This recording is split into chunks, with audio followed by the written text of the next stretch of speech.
One day, when the angels came to report to God, Satan, who was the designated accuser, came along with them. God singled out Satan and said, "What have you been up to?" Satan answered God, "Going here and there, checking things out on earth."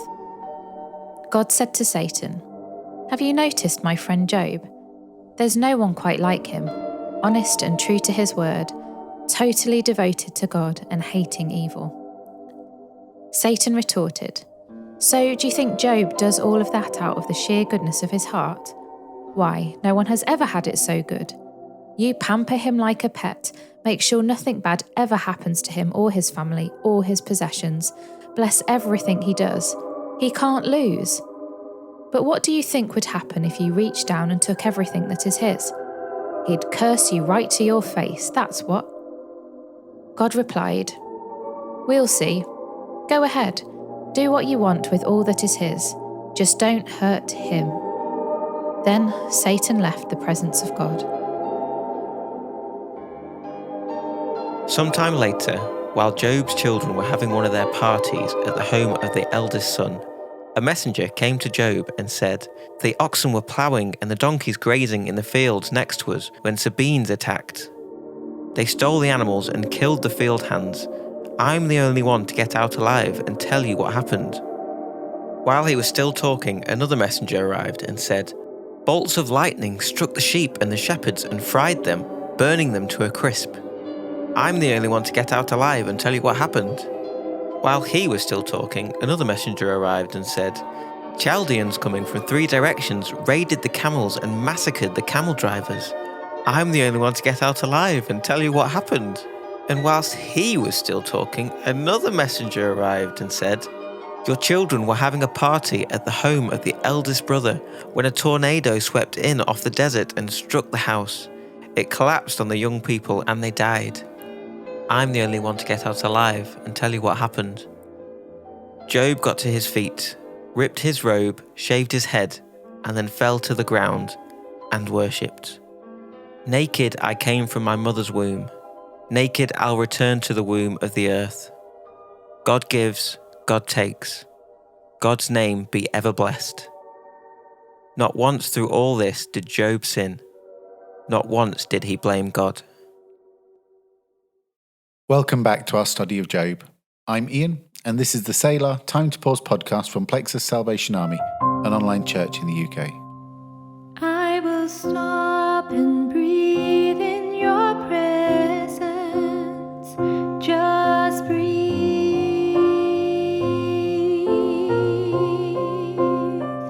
Just breathe.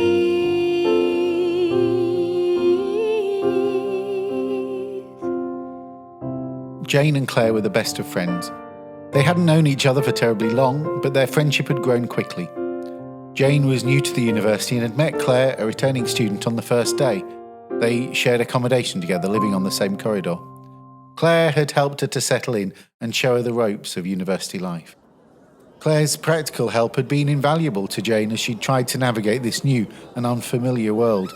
How to understand your timetable and schedule tutorials, how to find lecture halls and get between them quickly, how to submit essays and assignments. But it was in the less academic arena that Claire's help had been most useful to Jane.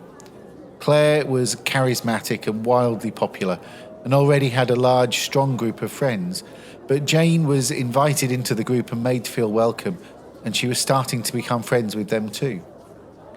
Claire's group of friends was made up of all sorts. They studied different subjects, had different hobbies and interests, different personalities.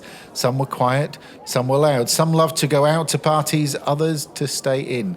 Some were easygoing and others were the stereotypical rebels with a cause. It seemed that Claire was the hub of the group, and it was her friendship that held the group together as a whole. As the term progressed and the newness and excitement of living with folk her own age and without parental rules began to give way to the realisation that she needed to work, Jane began to feel a little homesick.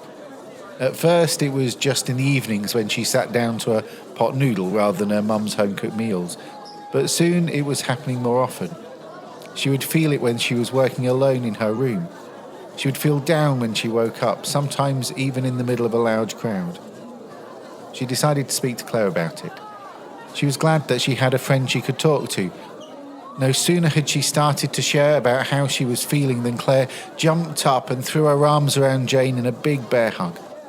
Claire spoke about how she had felt the same way in her first year and reassured Jane that the feeling would not last forever. Claire told Jane about the things that had helped her when she'd been feeling that way. After all, she'd been a first year once too, and assured her that she would cancel her plans that night so that Jane wouldn't be alone. Jane could make a phone call home and speak to her family, and then the two of them would go out together and do something. It was just what Jane needed at that time.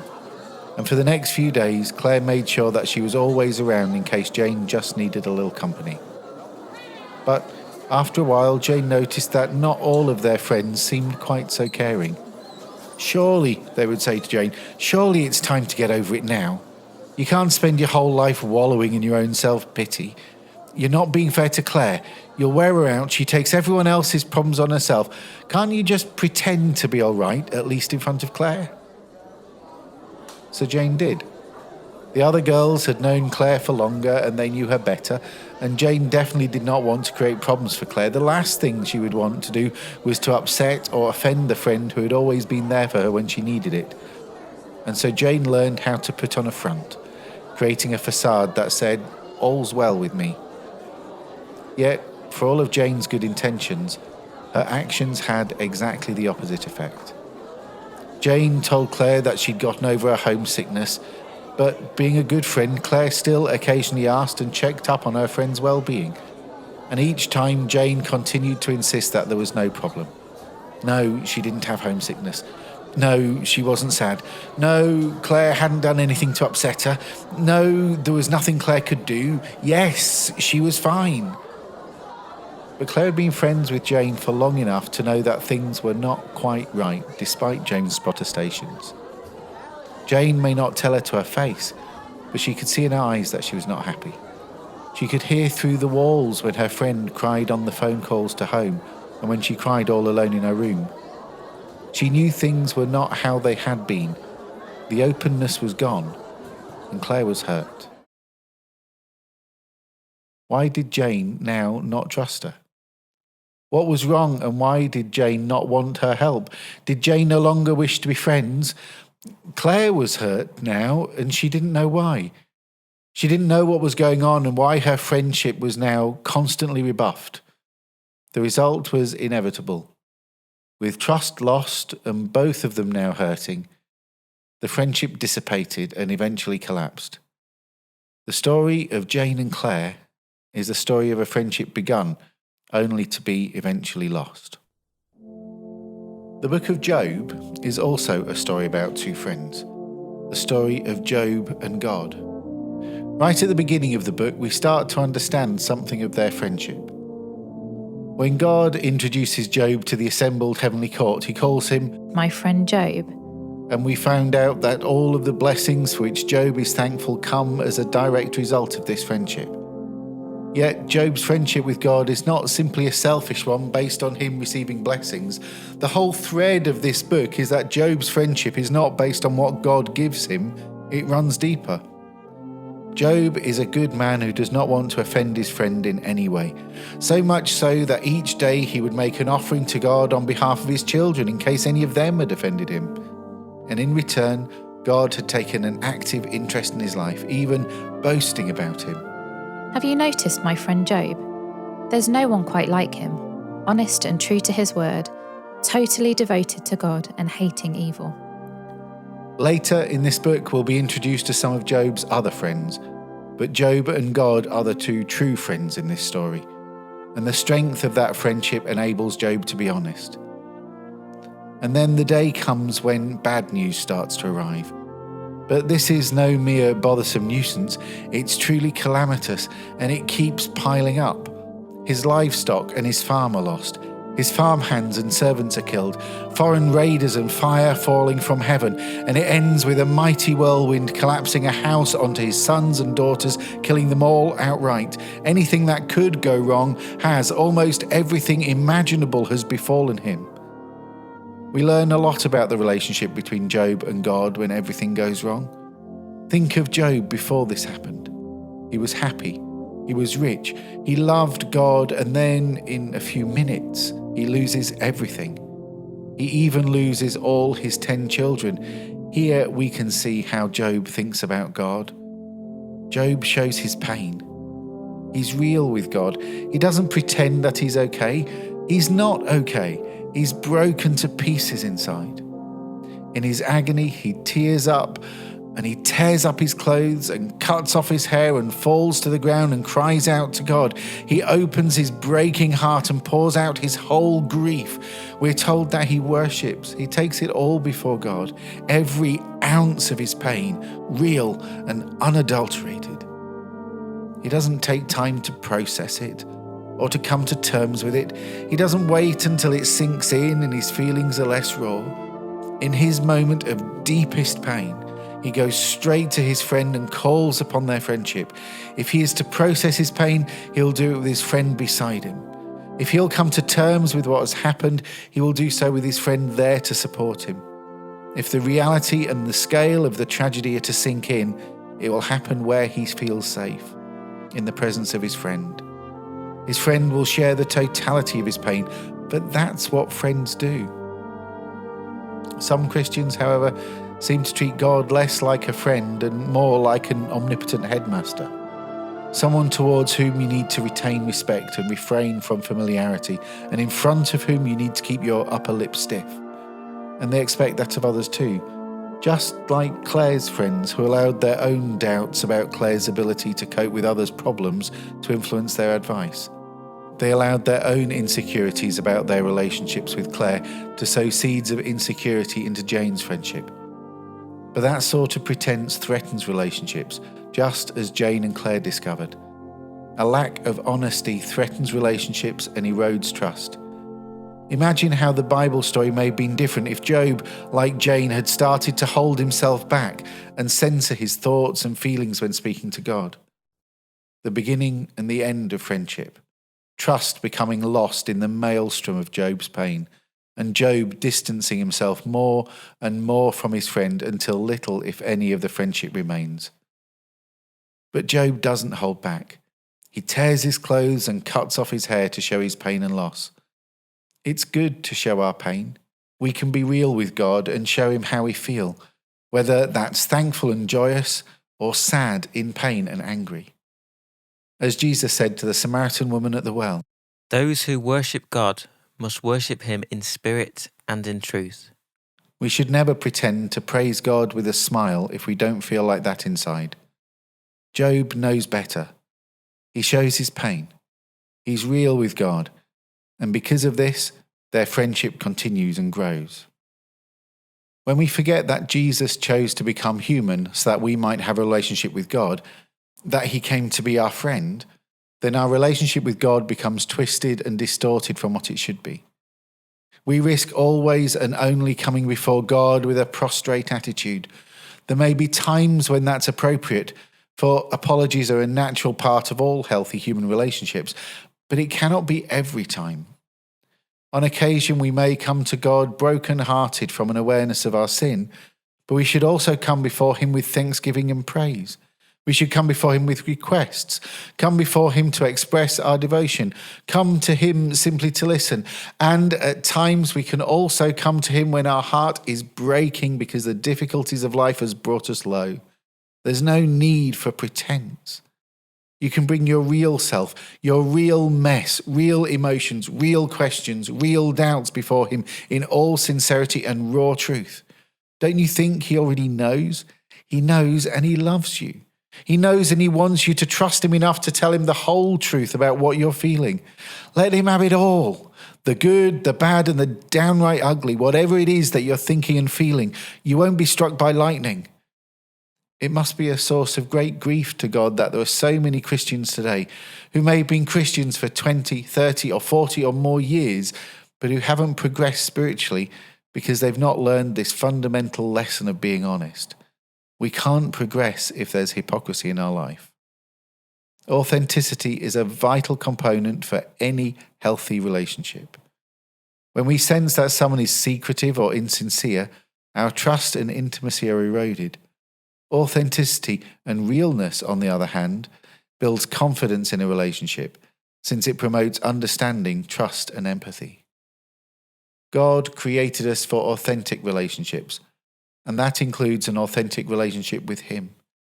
Since we're created in the image and likeness of God, we are designed to enjoy genuine fellowship with Him. We cannot grow unless we eliminate pretense and allow ourselves to be real with God. It's best to be open with the one who made us and to allow Him to comfort us, teach us, and change our perspective. Are you willing to take that risk? Will you fall at the feet of Jesus and open up your life? Tell Him the whole truth about what you're thinking and feeling, and then let Him love you back to the fullness of life in all abundance that as your friend He wants you to have. To be honest before God is to invite a perfectly loving, powerful and grace-filled Father into the places of our lives that need Him the most. He longs to be asked into the very wounds we work so tirelessly to cover up. He longs to heal and transform the darkest, hardest places of our hearts. He longs for us to be fully known by Him in every way, that we might experience the full depths of His powerful, transformational love. We don't have to be plagued by the wounds from our past, and we certainly don't have to spend so much of our time and energy trying to cover up the times when we're genuinely hurt.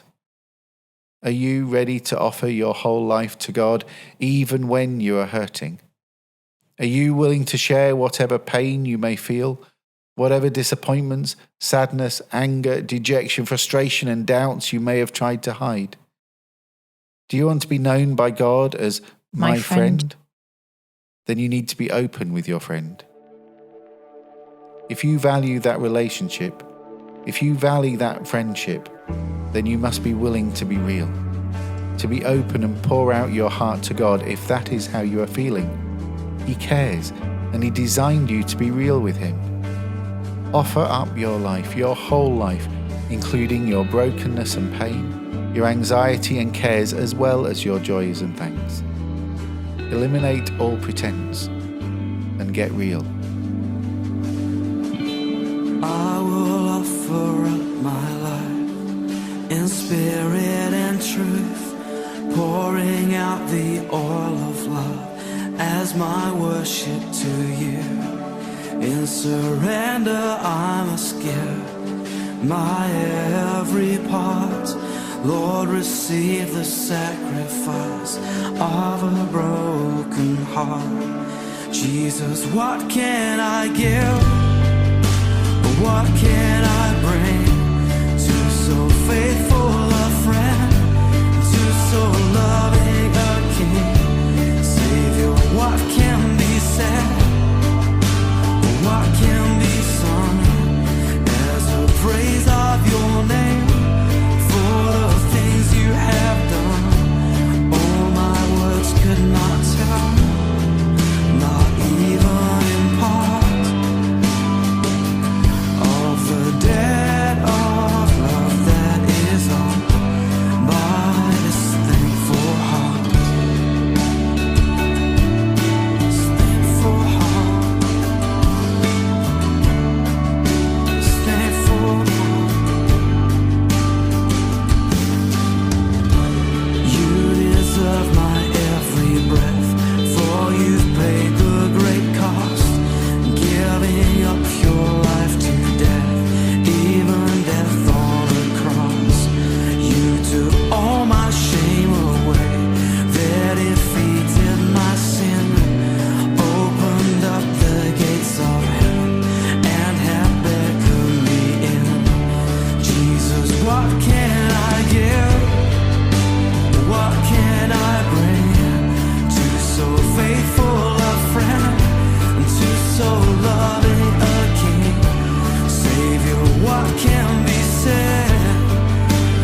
song to please your heart. What can I give? What can I bring? What can I sing as an offering, Lord?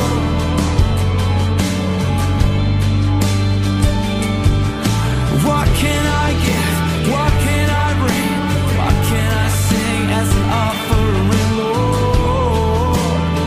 What can I bring to the King of Kings? Oh, what can I give? What can I bring? What can I sing as an offering, Lord? Simply this, I will offer up my life in spirit and truth, pouring out the oil of love as my worship to you.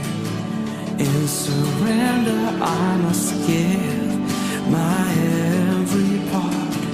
Lord, receive the sacrifice of a broken heart. Lord, receive the sacrifice of a broken heart. Lord, receive the sacrifice of a broken heart.